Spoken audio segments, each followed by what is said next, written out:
Hello everyone, আসসালামু আলাইকুম। কেমন আছেন আপনারা সবাই? আশা করি ভালো আছেন। কাছে দূরে যে যেখান থেকে আমার ভিডিওটি দেখছেন, যদি আমার ভিডিও ভালো লেগে থাকে তাহলে অবশ্যই আমার চ্যানেলটি সাবস্ক্রাইব করবেন। এখানে আমার নিত্য নতুন দিনের ভিডিও, গ্রামীণ ভিডিও আপনাদের সাথে শেয়ার করব। যদি আপনারা এভাবে ভিডিও দেখতে পছন্দ করেন তাহলে অবশ্যই আমার সাথে থাকবেন। একটি লাইক দিয়ে ভিডিওটি দেখা শুরু করেন। আজকে সকালবেলা কোনো নাস্তা তৈরি করিনি। কারণ হচ্ছে আমার ছোট মেয়েটার জন্য নাস্তা তৈরি করতে পারি না। ও হওয়ার পর থেকে আসলে ঘরে নাস্তা তেমন একটা বানানো হয় না। যেগুলো লেট করে উঠে যদি দেখি ঘুমায় তাহলে ওইগুলো আমি নাস্তা বানাই না। আমরা একেকদিন একটা খেয়ে ফেলি। ধরুন চা, বিস্কিট, তারপর হচ্ছে মুড়ি, উম পাউরুটি, কলা এগুলো আরকি। তো আমি আমার ছোট মেয়েটা আমার শাশুড়ির কাছে। এখানে আমি নাস্তা খেয়ে নিতেছি। আর আজকে আমরা আমার শাশুড়ি আম্মা উনার আমার ননদ বড় ননদের বাড়ি থেকে পুঁইশাক নিয়ে আসছিল। ওইখান থেকে কেটে নিয়ে আসছে। এগুলো এখানে ভিজিয়ে রাখতেছি। এগুলো দিয়ে আজকে মাছ দিয়ে রান্না করব। এগুলো একটা সময় ভালো থাকে কারণ আগে থেকে একটু ভিজিয়ে রাখলে পরিষ্কার থাকে। এখানে আমার শ্বশুর মুরগির জন্য পানি নিয়ে যেতেছে। এর আগে খাবার নিয়ে গেছে, এখন পানি নিয়ে যেতেছে। আজকে সকালবেলা ১ কাপ চা খাবো। বেশিরভাগ ইদানিং আমি প্রায় ১ কাপ চা খাই হচ্ছে বিকালবেলা। নিজে থেকে একটু বন্ধ করে দিতেছি যেহেতু ওজনটা অনেক বেড়ে গেছে তার কারণে। যেহেতু রাতের বেলা ভালো করে ঘুমাতে পারি না, তাই ভাবলাম ১ কাপ চা খাই আজকে। চা খেলে আসলে ঘুমটা একটু দূর হয়, একটু ফ্রেশ লাগে। কিন্তু আমার বড় মেয়েটা উঠে গেছে। ও অনেক রাত করে ঘুমায়, যার কারণে সকালবেলা উঠতে সমস্যা হয়। ছোটবেলা থেকে ওর এই সমস্যাটা মানে একটু দেরি করে ঘুমায়। যাক ওই সময় সমস্যা হইতো না, এখন সমস্যা হয়। কারণ ও মাদ্রাসায় যায়, একদিন যায় তাই ঘুমাইতে পারে না ঘুমের জন্য। যেহেতু আমার ছোট মেয়ে আমরা দুজন একসাথে ২ টা মেয়েকে নিয়ে একসাথে ঘুমাই। তো একটু সমস্যা হয়। ওকে রাখতে গেলে ছোট মেয়েটা উঠে যায়। এই তো এখানে কাটাকুটি করে নিতেছি। আজকে পুঁইশাক দিয়ে, মাছ দিয়ে এবং কি সাথে ঢেঁড়স ভর্তা করব। আপনারা কে, কে ঢেঁড়সের ভর্তা খাইছেন অবশ্যই কমেন্ট করে জানাবেন এবং কেমন লাগছে। আমি ভিডিওতে দেখছি মোবাইলে কিন্তু কোনো সময় করি নাই। আমার শাশুড়ি আমার ননদের বাড়ি থেকে নিয়ে আসছে আমাদের গাছের ঢেঁড়স। উনি বলতেছিল যে আজকে ঢেঁড়সের ভর্তা করার জন্য। তাই আজকে পুঁইশাক দিয়ে, মাছ দিয়ে আর হচ্ছে ঢেঁড়সের ভর্তা করা হবে। জানি না খেতে কেমন লাগে। আপনারা খেলে কমেন্টে জানাবেন। তো ঢেঁড়সগুলো ধুয়ে পরিষ্কার করে নিচ্ছি। এখন এগুলো কেটে নিব। আসলে ফ্রেশ জিনিস কাটতে, খেতে, রান্না করতে খুবই ভালো লাগে। যদি নিজেদের গাছের হয় তাহলে কথাই নেই। এগুলো ফ্রেশ কারণ আমার ননদের গাছে। ওনারা টুকিটাকি সবজি করে এবং কি বিক্রি করে যদি ভালো হয় তখন। তো এগুলা কেটে নিয়ে এখন সিদ্ধ বসায় দিব। আমি পানিটা একটু বেশি দিয়ে ফেলছি।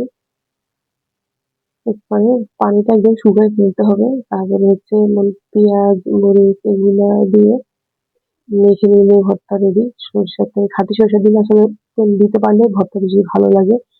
আমরা আমাদের আসলে যদি উম আমার মেয়ে যদি ব্যথা পায়, কোনো সময় যদি চোট পায় তখন আমরা বরফ দেই। ও গালে কিভাবে জানি ব্যথা পাইছে, এখন নিজে গা ধরে লাগাইছে। এটা দেখে আমরা আসলে হাসতেছি, আমাদের অবস্থা খারাপ। এখানে আপনার পুঁই শাকের সাথে আজকে আলু দিব না কিন্তু আমার শাশুড়ি বলতেছে পুঁই শাকের সাথে আলু দিবে। যার কারণে আমাকে আলুটা কেটে দিতেছে। আমরা যে মোটা করে দেই পুঁই শাকের সাথে আলু, কারণ পাতা রান্না করলেও যেগুলো লাউ পাতা, যেকোনো পাতা রান্না করলে আমরা আলুটা একটু মোটা করে তারপর একটু ভেঙে দেই। তাহলে তরকারিটা মাখা হয়, খেতে ভালো লাগে। আপনারা কিভাবে রান্না করেন জানাবেন। আর আলু আমরা বাঙালিরা বিশেষ করে আলু তরকারি না দিলে মনে হয় যে কিছু একটা যেন নেই, এরকম লাগে, ভালো লাগে না। আলু দিতে হয়। আর অনেক সময় যদি তরকারি কম থাকে তাহলে কিন্তু আলুটা আমাদের কাজে আসে, উপকারে আসে। এখানে আমার শ্বশুর আমাদের একটা ব্রাশ নিয়ে আসছে দোকান থেকে। হ্যাঁ, আমি মেয়েকে বলছি ব্রাশটা দাও, ১ম বলছে দিবে না। আমি বললাম যে তোমাকে সবাই খারাপ বলবে, তোমাকে অনেকে দেখবে। এটা বলার সাথে ও আমাকে এসে ব্রাশটা দিয়ে দিছে। এখানে হচ্ছে পাঙ্গাস, এটা হচ্ছে সরি পাঙ্গাস না, হচ্ছে তেলাপিয়া মাছ আর হচ্ছে ১ টুকরা মিষ্টি কুমড়া। মিষ্টি কুমড়া এনে অ্যা ফ্রিজে মানে কেটে কিউব করে কেটে আমি বেশিরভাগই ঢেকে রেখে দেই। কারণ থাকে না নরমালে, মিষ্টি কুমড়া কোনোভাবে নরমালে রাখা যায় না। আর ফ্রিজ ছাড়া তো মোটেও রাখা যায় না। তাই কেটে তারপরে রেখে দিয়েছি। তারপর যখন প্রয়োজন হয় তখন নামিয়ে রান্নাও দিবি। বাচ্চাদের এখানে খিচুড়ি রান্না করলে গাজর, মিষ্টি কুমড়া এগুলা না দিলে ভালো লাগে না। নিজের কাছে ভালো লাগে না। আর সবজি যত খাওয়ানো যায় ততই ভালো। আজকে দিব কলমি শাক। আজকে আমি বেশিরভাগ পুঁই শাকটাই বেশি ব্যবহার করি। আমার কাছে পুঁই শাকটা বেশি ভালো লাগে। আর লাউ শাক নাই, কিনে আনলে তখন দেওয়া হয়। বাড়িতে সামনে এখানে কলমি শাক, তারপর হচ্ছে পুঁই শাক আর হচ্ছে হেলেঞ্চা শাক। এগুলো কিন্তু নিজে থেকে হয়ে যাবে। যার কোনো সমস্যা নেই। এগুলো কিন্তু লাগানো, এগুলো কলমি শাক বেশিরভাগ লাগানো হয়। আর পুঁই শাক হয় এবং কি হেলেঞ্চা শাক তো অনেক বেশি। এটা বলে লাভ নেই।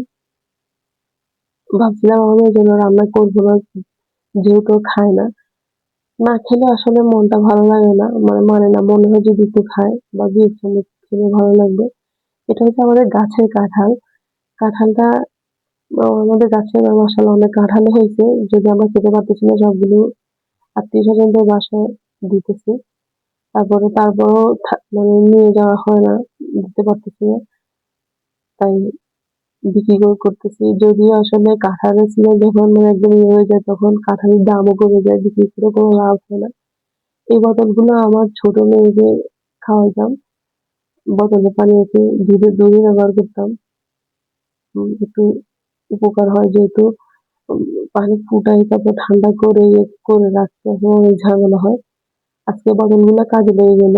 এই ড্রামটা আমার বড় ননদের বাড়িতে পাঠানো হবে। উনি চাল করাতে ওনার ড্রাম হইতেছে না। তাই এটা খালি করে দিয়ে দিবে। যেহেতু আমাদের পানির সমস্যা বলতে আসলে আমাদের পুকুরটার পানি নেই। এখন বৃষ্টি হইছে। পুরোপুরি ফুরে নাই আরকি, অর্ধেক হইছে। এখন যদি মানে যতটুকু পারতেছে আমার শাশুড়ি মানে ভরে রাখতেছে জমায়। আর এই বৃষ্টির পানি দিয়ে কিন্তু আসলে ভাত রান্না করলে, তারপরে চা জাল দিলে ভালো লাগে। চায়ের কালারটাও অনেক সুন্দর হয় এবং ভাতও ভালো থাকে। আসলে আল্লাহর দেওয়া জিনিস আসলে সবকিছু এরকমই হয়। পুকুরের পানিটা আসলে খেতেও অনেক সময় খারাপ লাগে, যেহেতু গোসল করে অনেক নোংরা ফেলে মানুষ, ভালো লাগে না। তারপরেও খেতে হয়, জানি না কি করবো। এখানে হচ্ছে গাজর, তারপর হচ্ছে আলু আর হচ্ছে আপেল সিদ্ধ করে নিতেছি আমার ছোট মেয়ের জন্য। তো মায়েরা আসলে অনেকভাবে চেষ্টা করে বাচ্চাদের খাওয়ানোর জন্য। না খেলে আসলে মায়েদের হাল ছাড়া হয় না। কোনো মানে যেকোনো ভাবে হোক বাচ্চাদের খাওয়ানোর চেষ্টা মায়ের সবচাইতে বেশি থাকে। এখানে দেখেন আমাদের মুরগি সাথে দৌড়াদৌড়ি করতেছে।